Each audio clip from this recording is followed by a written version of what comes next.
Imagina la escena. Una llamada urgente. Policía sentando a una casa silenciosa. Sobre una mesa, muñecas. Demasiado reales. Al tocarlas algo no encaja. No es plástico, no es cerámica. Parecían piel. Entonces llega el escalofrío. Eso no era una muñeca. Joseph me dice, oye, tío, mira esto. Esta mierda no es de cerámica. Está blanda. Yo lo toco. Y en ese segundo se me heló el cuerpo. Nos miramos y dijimos, ¿qué carajos es esto? Ahí sí, nos asustamos.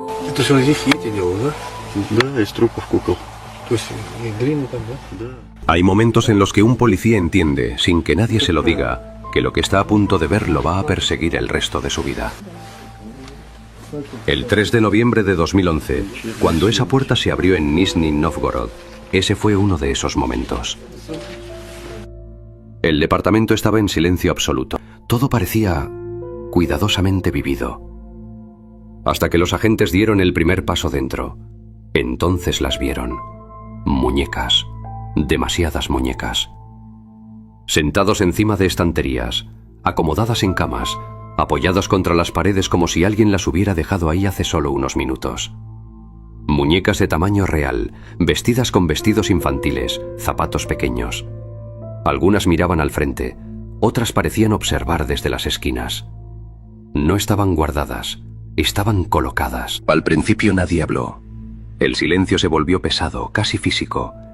Un oficial pensó que estaba frente a una colección extraña. Otro creyó que se trataba de maniquíes, pero algo no encajaba. La forma en que estaban sentadas, la manera en que ocupaban el espacio, como si fueran personas esperando. Cuando uno de los agentes pasó cerca de una de ellas, un sonido suave rompió el silencio. Una melodía. Una caja de música comenzó a sonar desde el interior del cuerpo de una muñeca. En ese momento supe que algo estaba muy mal. Ninguna muñeca debería hacer eso. Un oficial se acercó y tocó el brazo de una de ellas. No era plástico, no era madera, no era tela rellena. Era piel momificada. La casa entera cambió de significado en un segundo. Lo que parecía una colección se transformó en una escena imposible de borrar. Las muñecas no eran muñecas. Eran cuerpos humanos cuidadosamente preservados, vestidos y acomodados para parecer vivos. Eran niñas.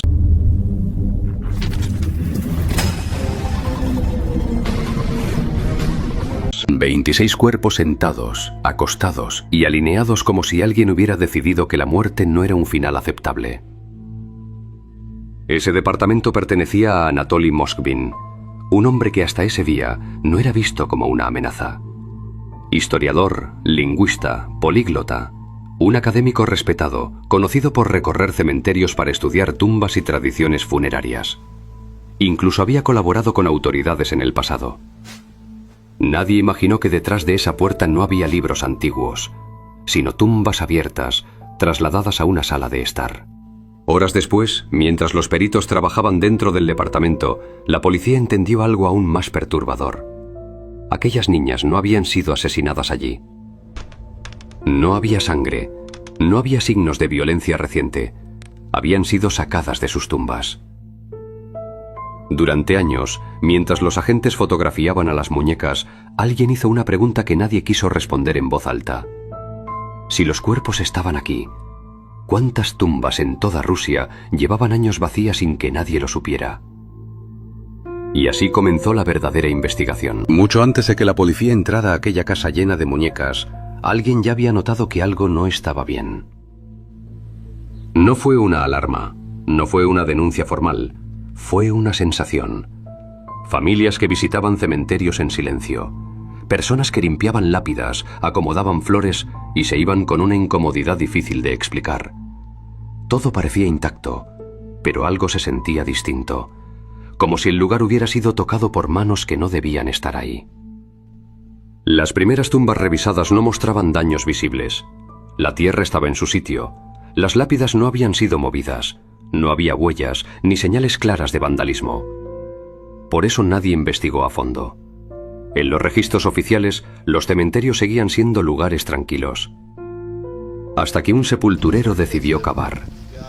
Cuando el ataúd apareció abierto y vacío, el miedo dejó de ser una sospecha y se convirtió en una certeza.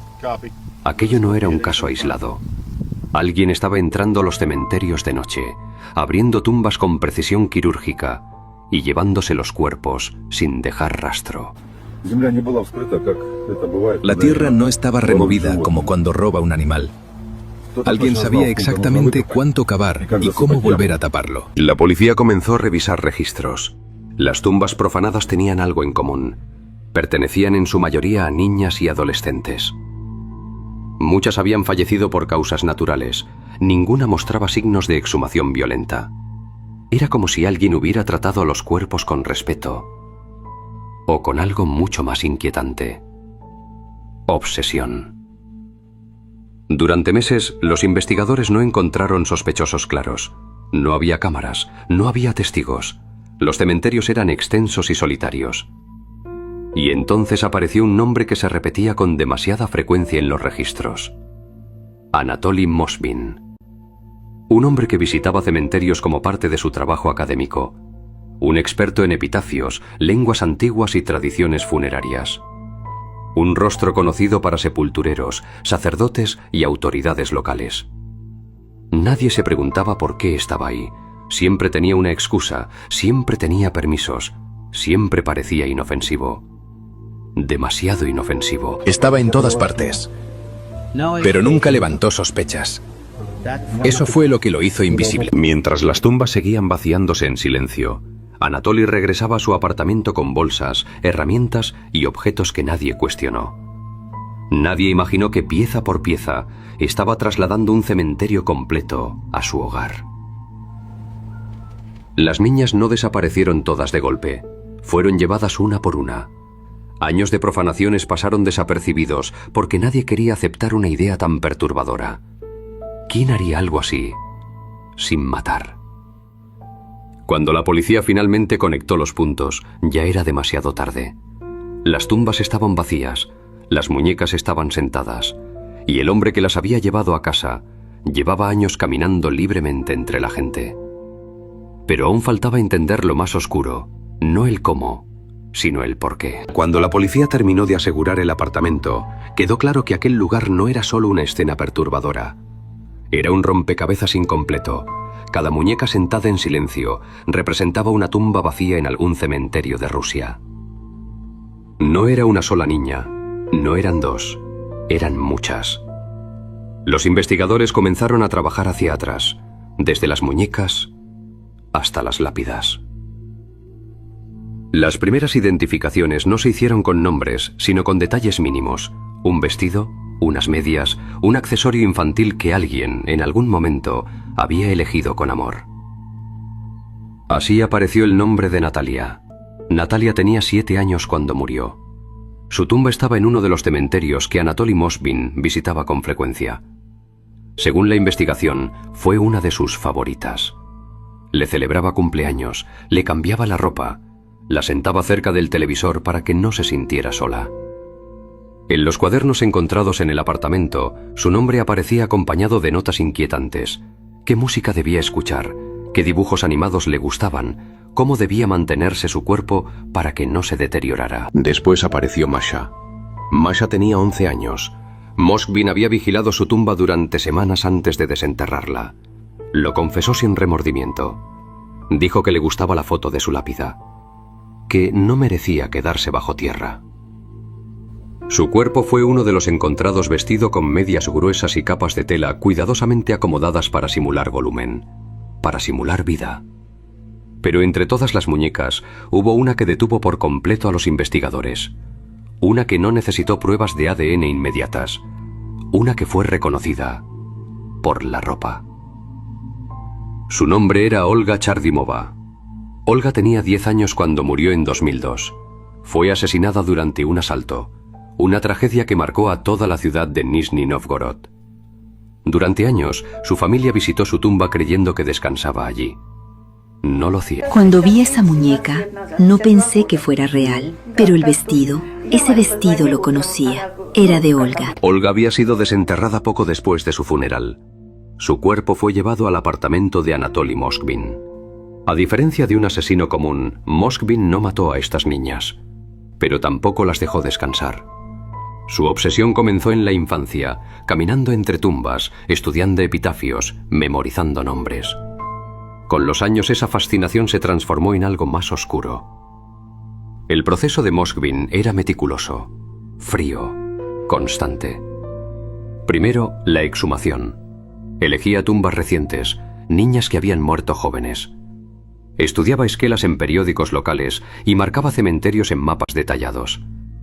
Caminaba hasta 30 kilómetros diarios si era necesario. Sabía exactamente cuánto cavar, cómo retirar el ataúd y cómo dejar la tumba intacta después. Por eso nadie sospechó durante años. Luego venía la momificación. En su apartamento rellenaba los cuerpos con sal y trapos para extraer la humedad. Secaba la piel lentamente. Detenía la descomposición lo suficiente como para conservar la forma. No buscaba perfección, buscaba permanencia. Después, la restauración. Colocaba ojos de vidrio o botones en las cuencas vacías. Cubría los rostros con máscaras de cera o tela pintada para ocultar la piel deteriorada. Envolvía brazos y piernas con capas de ropa para devolverles volumen. Cada muñeca era vestida con cuidado. Vestidos de encaje, medias de seda, zapatos infantiles. En algunos casos fue más lejos. Instaló cajas de música y juguetes sonoros dentro de los cuerpos. Al pasar cerca, el mecanismo se activaba. Para un visitante desprevenido, parecía una muñeca antigua. Para la policía, era algo peor. Era un cuerpo mificado. Moskvin vivía con sus padres. Cuando le preguntaban por las figuras, decía que eran muñecas hechas por él, un hobby excéntrico. Nunca se acercaron lo suficiente. Nunca preguntaron más. En su mente, las niñas seguían vivas. Les hablaba, les leía cuentos, les celebraba cumpleaños. Decía que las amaba, que estaba esperando el día en que la ciencia o la magia pudiera traerlas de vuelta. Hasta entonces, él las estaba cuidando. Mientras tanto, los ataúdes en los cementerios estaban vacíos, rellenados con juguetes, basura o notas escritas a mano, mensajes dirigidos a niñas que ya no estaban allí. En noviembre de 2011, tras una investigación por profanaciones, la policía registró el apartamento. Encontraron 26 muñecas, niñas y jóvenes de entre 3 y 25 años. Un cementerio entero, dentro de una casa. Las familias tuvieron que enfrentar una verdad imposible: enterrar a sus hijas por segunda vez. Un duelo repetido, un trauma irreversible. Fue diagnosticado con esquizofrenia paranoide y en 2012 declarado inimputable. Los peritajes confirmaron que no tenía conciencia real de sus actos. Moskvin desenterraba a sus víctimas de entre 3 y 12 años, las llevaba a su casa y trataba de preservarlas. Las rellenaba con trapos, les colocaba máscaras de cera y las vestía con ropa infantil. Durante los interrogatorios, aseguró que no existía una motivación de carácter íntimo. Dijo sentir compasión por las niñas y afirmó que su intención era conservarlas mediante rituales y creencias oscuras, con la esperanza de que algún día la ciencia pudiera devolverles la vida. Sus abogados y algunos especialistas solicitaron su liberación bajo supervisión, alegando una supuesta mejoría. Sin embargo, los tribunales rechazaron cada pedido, señalando la ausencia de arrepentimiento y el alto riesgo de reincidencia. Las familias de las víctimas se opusieron de forma contundente. Recordaron que en el pasado, Moskvin llegó a advertirles que no enterraran a sus hijas demasiado profundo, porque si algún día quedaba libre, volvería por ellas. Los padres de las víctimas se oponen rotundamente a su liberación, recordando amenazas pasadas de Moskvin, quien llegó a decirles que no enterraran a sus hijas muy profundo, porque volvería por ellas si quedaba libre. Anatoly Moskvin fue evaluado por psiquiatras, diagnosticado con esquizofrenia paranoide, declarado no apto para ser juzgado. No fue a prisión, fue enviado a una institución psiquiátrica de alta seguridad. Allí permanece, A pesar de que algunos médicos han sugerido mejoras, los tribunales han rechazado su liberación una y otra vez. Demasiado daño, demasiado riesgo. Las muñecas ya no están sentadas, las cajas de música ya no suenan, pero las tumbas vacías siguen contando la historia. Porque en Rusia, en 2011, el horror no vivía bajo tierra. Vivía en un apartamento común, con cortinas cerradas y muñecas que nunca debieron existir.